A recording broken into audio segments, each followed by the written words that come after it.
अब आगे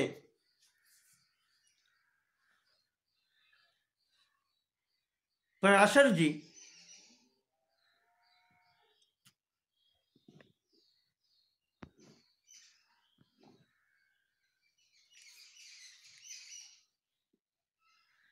बता रहे हैं मैत्रेय जी को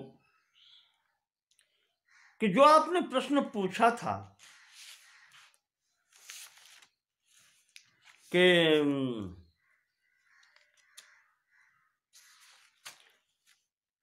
महाप्रलय संज्ञाम च कल्पांते च महामुने, महाप्रलय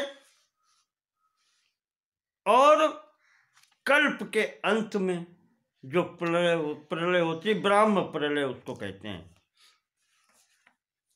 वो किस प्रकार से होती है, उस मुख्य प्रश्न पर अब आते हैं।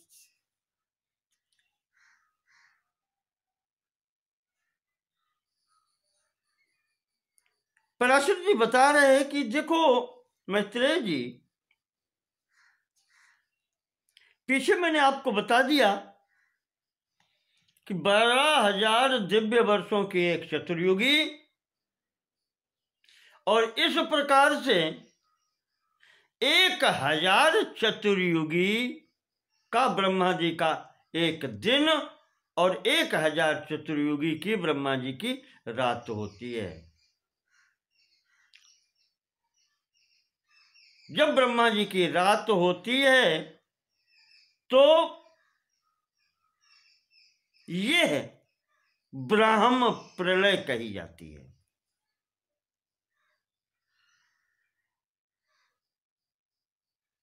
यहां पर पराशर जी ने कहा है कि मैत्रेय जी, प्रलय 3 प्रकार की मुख्यतः मानी गई है।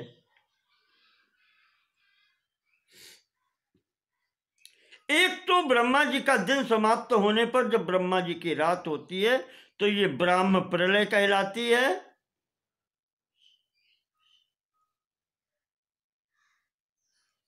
ये नैमित्तिक प्रलय भी कही गई है,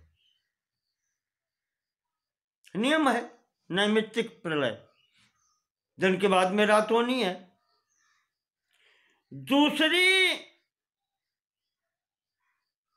जो प्रलय है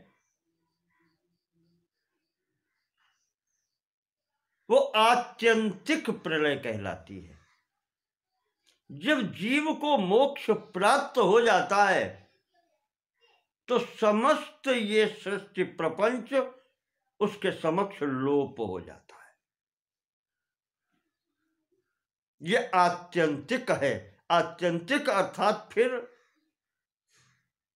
कहना चाहिए उसके बाद में फिर आना जाना नहीं रहता, वो आत्यंतिक प्रलय कही जाती है। और इस मध्य में ब्रह्मा जी की आयु पूर्ण होने के पश्चात जो प्रलय होती है वो प्राकृत प्रलय कहलाती है। ब्रह्मा जी की आयु पूर्ण होने में, और ब्रह्मा जी की आयु कितनी है?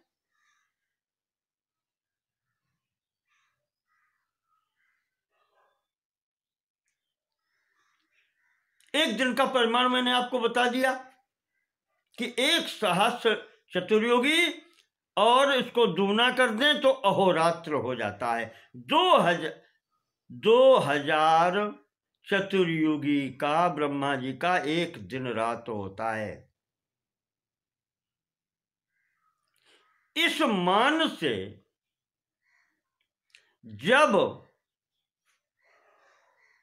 50 वर्ष की पूर्ति होती है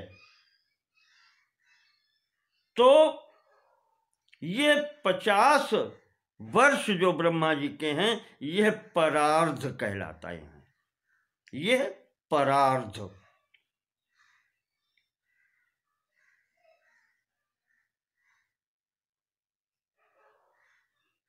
और ये परार्ध कहलाता है। और इसका जब हम दूना कर दें अर्थात 100 वर्ष पूर्ण कर दें तो वो ब्रह्मा जी की आयु कहलाती है, उसको परमायु कहते हैं या उसे पर कहते हैं। पर का ही आधा परार्ध, और परार्ध का तात्पर्य ब्रह्मा जी की आधी आयु 50 वर्ष और पूर्ण आयु पर कहलाती है। तो जितनी ब्रह्मा जी की आयु,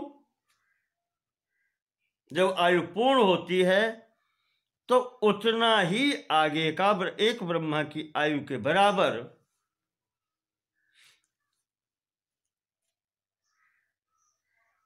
प्रलय होता है, जो महाप्रलय कहलाती है। और यह प्रलय कहलाती है प्राकृत प्रलय। इसको कहते हैं प्राकृत।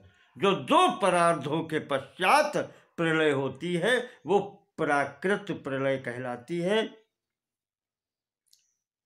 तो इस प्रकार से यहां पर भगवान महर्षि पराशर जी ने मैत्रेय जी को प्रकृति के संबंध ये बताया, प्रलय के संबंध में, कि मुख्यतः 3 प्रकार की ये है प्रलय।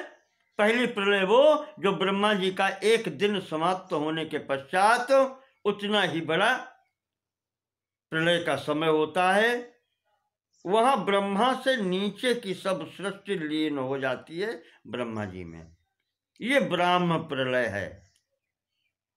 1000 चतुर्युग का दिन है तो उस ब्राह्म प्रलय का समय भी 1000 चतुर्युगी का है। दूसरा जो बताया वो ब्रह्मा जी की आयु पूर्ण होने पर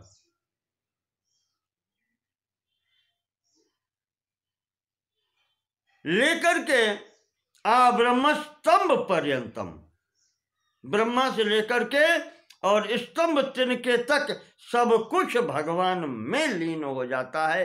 ये है प्राकृत प्रलय। इसमें ब्रह्मा जी भी नहीं रहते, उनकी आयु चूंकि पूर्ण हो चुकी होती है तो वो भी लीन हो जाते हैं। ये है प्राकृत प्रलय। और तीसरी बताई आत्यंतिक प्रलय, उसके लिए होती है जो मुक्त हो जाता है। इसको कहते हैं मोक्ष। इसको पुनः आना जाना नहीं होता। इस प्रकार से यहां पर ये प्रलय का वर्णन किया। और ये होता कैसे है तो आप इसका विवरण सुने। जैसे सृष्टि जिस क्रम से उत्पन्न होती है,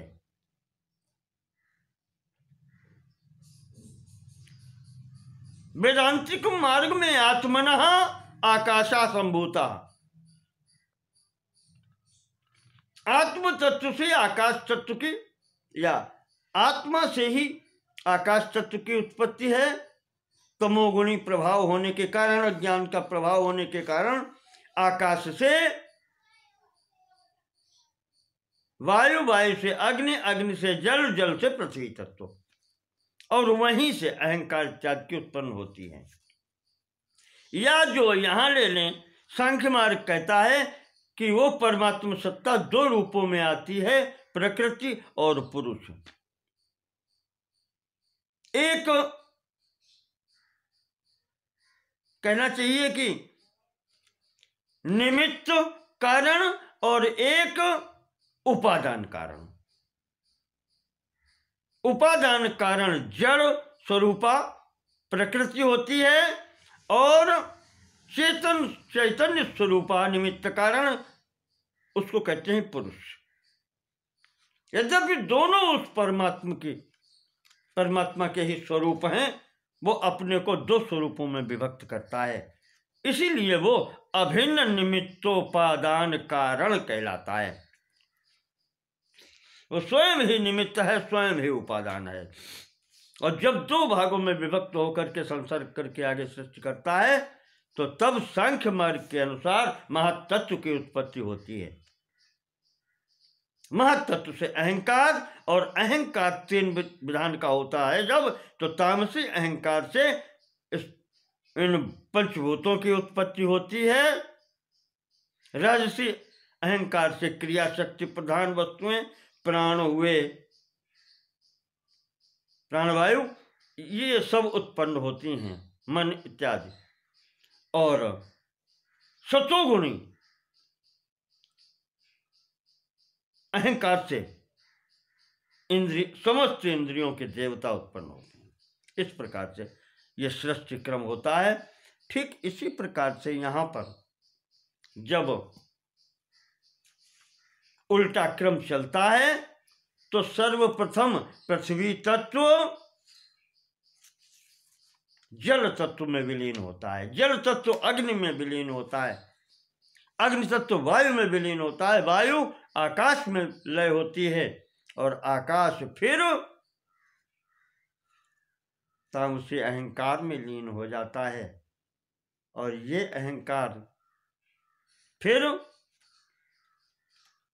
महातत्व में लीन होता है, और महातत्व फिर प्रकृति में लीन हो जाता है। यह प्राकृत प्रलय की स्थिति है।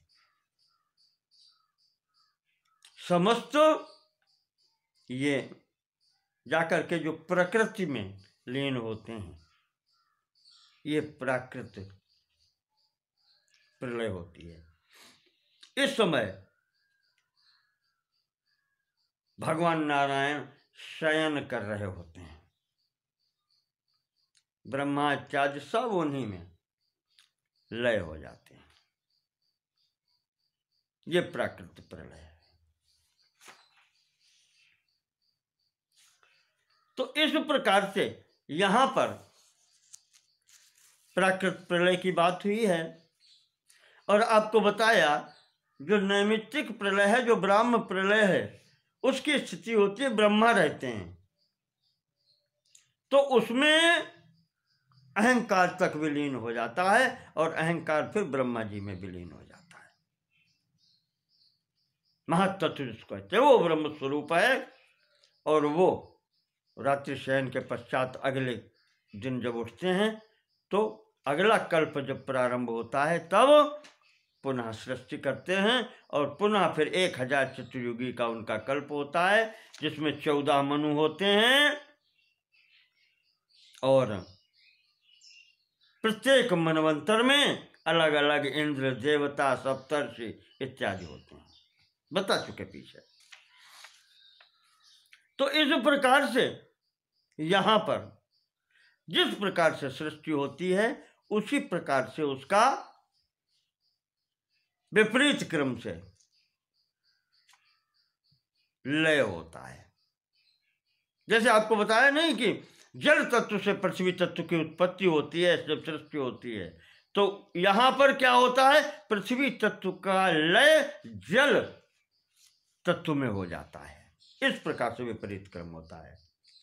जल तत्व का अग्नि तत्व में, अग्नि का वायु में लीन हो जाना, और वायु का आकाश में लीन होना, आकाश का तामसिक अहंकार में लीन होना, और तामसिक अहंकार का फिर महत्त्व या व्यष्टि रूप ब्रह्मा जी में लीन हो जाना। ये इस प्रकार से स्थितियां चलती हैं। तो ये नैमित्तिक प्रलय ब्रह्म प्रकृति का होता है। पहले उसका बताया जो ब्रह्मा जी भी लय हो जाते हैं, महत्त्व भी प्रकृति में लय हो जाता है। भगवान नारायण जब शयन करते हैं योग निद्रा के वशीभूत होकर के, वो प्राकृत प्रलय का स्वरूप है। और उससे भी आगे जब होता है, भगवान जब अकेले रह जाते हैं, यहां पर तो ये बताया गया है कि द्विपराधात्मक काल कथितो यो मया तव तदहस्तस्य मैत्रेय विष्णोरीशस्य कथ्यते। जो 2 परार्ध का समय, जो आयु ब्रह्मा जी की पूर्ण आयु बताई है, वो भगवान विष्णु का 1 दिन होता है। और उस एक दिन में उतनी ही फिर आगे रात होती है 2 परार्धों की, ब्रह्मा जी की आयु के बराबर की रात्रि होती है भगवान की। और उस स्थिति में ये जो महत्तत्व तक जो है वो अव्यक्त प्रकृति में लीन हो जाता है और वो जो प्रकृति है वो पुरुष में लीन हो जाती है, अर्थात भगवान विष्णु में लीन हो जाती है। वही कारण स्वरूप हैं और वो शयन करते हैं। ये प्राकृतिक प्रलय है। कहते हैं मैत्रेय जी, वैसे तो परमात्मा तत्व के लिए क्या दिन क्या रात, नैवास्तस्य न निशा, उसके लिए न दिन है न रात है। नित्यस्य परमात्मनः, वो तो नित्य है। उपचारस्तथाप्येष तस्येषस्य दुर्योच्यते, उपचार मात्र से आपको समझाने के लिए, आपको उदाहरण कैसे दें, तो लौकिक उदाहरण का आश्रय लेते हैं आपको बताने के लिए। इस प्रकार का कहा जाता है कि ब्रह्मा जी की पूर्ण आयु भगवान का एक दिन होता है। उनका वो तो काल से परे हैं। तो इस प्रकार से ये प्राकृत प्रलय की बात कही गई है। तो इस प्रकार से यहां पर उनके महर्षि पराशर जी मैत्रेय जी के प्रश्न का उत्तर देते हैं कि जैसे सृष्टि उत्पत्ति हुई थी उसी प्रकार से यहाँ पर सृष्टि की प्रलय भी होती है। और प्रलय 3 प्रकार की, ब्राह्मी प्रलय या नैमित्तिक प्रलय जिसको कहते हैं, दूसरी प्रलय जो कहलाती है वो प्राकृत प्रलय है, जो ये बतलाई ब्रह्मा जी भी भगवान में लीन हो जाते हैं। और तीसरी प्रलय आत्यंतिक प्रलय है जो मोक्ष कहलाती है, जहां पर फिर सब कुछ शांत हो जाता है, केवल एक परमात्म सत्ता रहती है, शक्तिमान और शक्ति एक हो जाते हैं, एकाकार हो जाते हैं। वो आत्यंतिकी प्रलय की स्थिति है, वही मोक्ष की स्थिति है। इस प्रकार से यहाँ पर आज का प्रसंग स्थगित करते हैं। आगे की बात अगले उसमें होगी। नमो नमः, सर्वेषां कृते धन्यवादः।